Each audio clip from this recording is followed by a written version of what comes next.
और आइए एक बहुत बड़ी खबर आपके लिए प्रस्तुत करते हैं जो कि हमारे देश के भविष्य यानी कि हमारे बच्चों से जुड़ी है। नीट के एग्जाम को लेकर सरकार पूरे तरीके से एक्शन में है।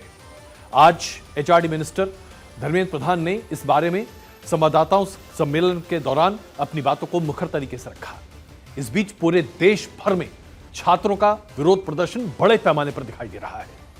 नीट के एग्जाम के पेपर लीक, उसके साथ साथ वहां पर तमाम अन्य तरह की दिक्कतें और ग्रेस मार्क्स, इन तमाम दिक्कतों पर, इन तमाम अड़चनों पर, इन तमाम गैर कानूनी काम पर धर्मेंद्र प्रधान जी ने अपनी बातें कही। इसके साथ साथ उन्होंने एक और बड़ी बात कही।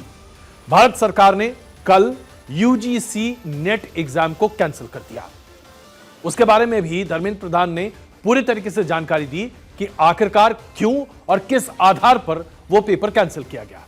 लेकिन सबसे पहले मैं चाहता हूं कि आप देखें कि नीट के छात्रों के लिए जो कि 24 लाख हैं, देश के एचआरडी मिनिस्टर, शिक्षा मंत्री धर्मेंद्र प्रधान ने क्या कहा है। मैं आपको विश्वास दिलाना चाहता हूं, पुख्ता जानकारी आने पर दोषियों को कड़ी से कड़ी उनके ऊपर कार्रवाई की जाएगी। एनटीए हो या एनटीए में कोई भी बड़ा व्यक्ति हो, जो इसमें दोषी पाया जाएगा, इसके खिलाफ सख्त कार्रवाई की जाएगी। सरकार एक हाई लेवल कमेटी गठन करने जा रही है। तो आपने देखा, शिक्षा मंत्री ने स्पष्ट तौर से कहा है कि एनटीए में काम करने वाले वरिष्ठ से वरिष्ठ अधिकारियों की भी जांच की जाएगी। जिसने भी गड़बड़ी की है उसके खिलाफ कार्रवाई की जाएगी और एनटीए की पूरी कार्यशैली पर एक उच्च स्तरीय कमेटी गठन किया जा रहा है जो कि उसकी जांच करेगा। आखिरकार धर्मेंद्र प्रधान को यह क्यों कहना पड़ा, मैं इसको समझाऊंगा आपको और बताऊंगा आपको कि कहां कहां खोट है और दिक्कत है जो सरकार के पास है।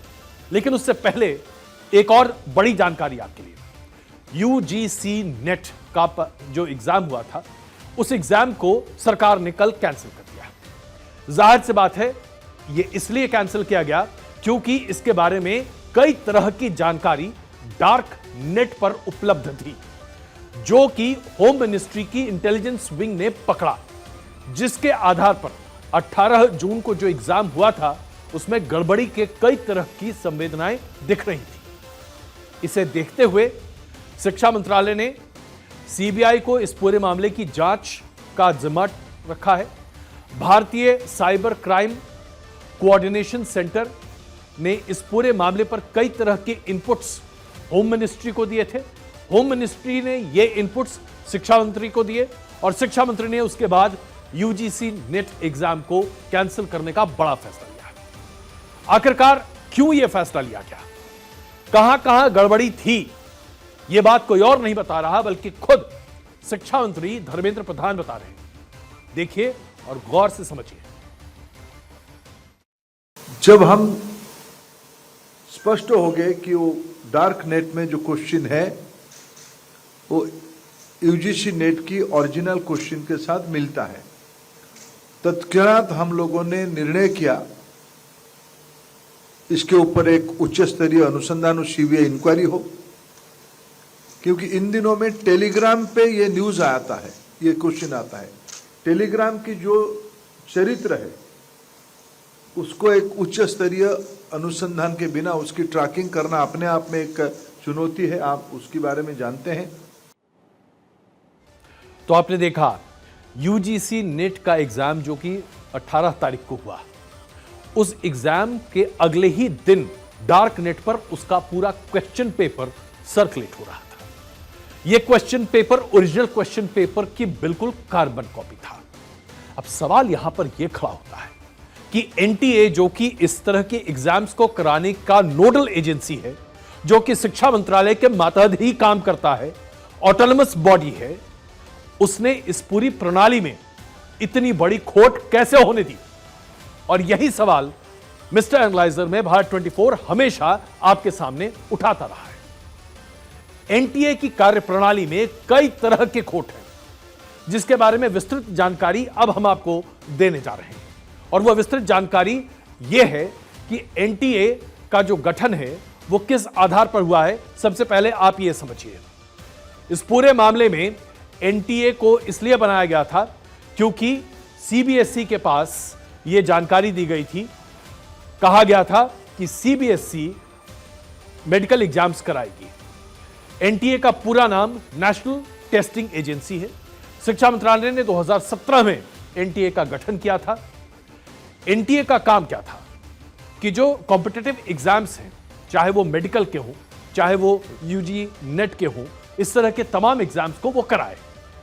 उच्च शिक्षा और सरकारी संस्थानों में प्रवेश के लिए परीक्षा का आयोजन कराना, जिसमें जो एग्जाम्स है उसमें से कुछ सैंपल्स आपके सामने रख रहा हूं। CUET यूजी अंडर ग्रेजुएट ये एग्जाम कराना, CUET post graduate, UGC net, CMAT, IITs के लिए JEE मेंस, JEM-MAT, इस तरह के तमाम एग्जाम्स और कई और एग्जाम्स एनटीए करवाता है। अब एनटीए किस तरीके से एग्जाम्स कराता है, यहीं पर पेच है साहब, क्योंकि इन एग्जाम्स में देश में तकरीबन 2 से 5 करोड़ बच्चे बैठते हैं। मेडिकल एग्जाम हो, इंजीनियरिंग एग्जाम हो, इन तमाम एग्जाम्स का जिम्मा पहले सीबीएसई और उसके बाद AICTE के संस्थान के पास था। लेकिन वहां कई तरह की गड़बड़ियां निकल कर आ रही थी, जिसको दूर करने के लिए शिक्षा मंत्रालय ने एनटीए का गठन किया। अब आपको हम बताते हैं कि कहां कहां दिक्कत होती है। एनटीए का काम क्या है? एनटीए सिर्फ पेपर बनाने का काम करता है, यानी कि जो एग्जामिनेशन पेपर तैयार होता है वो एनटीए की निगरानी में तैयार होता है। लेकिन अब यहां से पेच शुरू होते हैं। पहला पेच, जो परीक्षा आयोजित की जाती है वो एनटीए नहीं आयोजित करता है, यूपीएससी के तर्ज पर, ठीक है। एनटीए इसको आउटसोर्स करता है, यानी कि एक प्राइवेट एजेंसी को देता है। परीक्षा कराने की पूरी प्रक्रिया प्राइवेट एजेंसी करती है।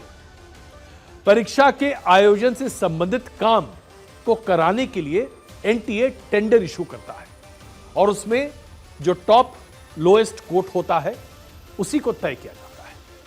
इसके बाद परीक्षा केंद्र की जो पूरी व्यवस्था होती है, जैसे परीक्षा कहां होगी, किस केंद्र पर होगी, सीटिंग अरेंजमेंट्स क्या है, किस तरह के इंतजाम वहां पर किए जाएंगे, किस तरह के टीचर्स वहां पर एग्जामिनर का काम करेंगे, ये सब कुछ भी आउटसोर्स कर प्राइवेट कंपनी को दिया जाता है। जाहिर सी बात है, अब आप देखिए प्राइवेट कंपनियों का कितना इन्वॉल्वमेंट बढ़ता चला जा रहा है। इसके साथ साथ जो एग्जाम कराने की पूरी प्रक्रिया है, यह पूरी प्रक्रिया भी जिस स्टाफ के जरिए की जाती है वो भी प्राइवेट कंपनी से हायर होता है। अब आप समझ रहे हैं, ये एक और आप लेवल आगे बढ़ गए प्राइवेटाइजेशन के। एग्जाम सेंटर, वहां की पूरी व्यवस्था, वहां पर जो एग्जामिनर्स हैं, वहां पर जो इन्विजिलेटर्स हैं, ये सब प्राइवेट होते हैं और ये सारी बातें टेंडर के जरिए स्थापित होती हैं। यहां तक कि जो एग्जाम सेंटर्स में सीसीटीवी, कंप्यूटर्स या तमाम अन्य व्यवस्थाएं लगाई जाती हैं, वो भी प्राइवेट टेंडर के पास करने वाले प्राइवेट पार्टीज लगाते हैं। यहां तक कि जो बेसिस है पेपर का, जिसके आधार पर मार्किंग होती है, जिस पर बच्चे अपनी मार्किंग करते हैं, वो भी प्राइवेट पार्टीज तैयार करती हैं। यानी कि एनटीए एग्जाम पेपर सेट करने के अलावा खुद कुछ नहीं करता है। इसके ठीक उलट जब आप यूपीएससी को देखेंगे तो यूपीएससी एग्जाम का पूरी प्रक्रिया में खुद लिप्त रहती है। पूरे संयोजना यूजीसी खुद करती है। आज तक यूजीसी में पेपर लीक, चीटिंग, कैंसिलेशन कभी नहीं हुआ। फिर यह क्यों हो रहा है? इसी सवाल का जवाब देने के लिए मैंने आपके सामने ये तमाम व्यवस्थाएं रखी। जब सारी चीजें टेंडर के जरिए हाईएस्ट बिडर को जा रही हैं, तो यहां पर कोई अकाउंटेबिलिटी नहीं है।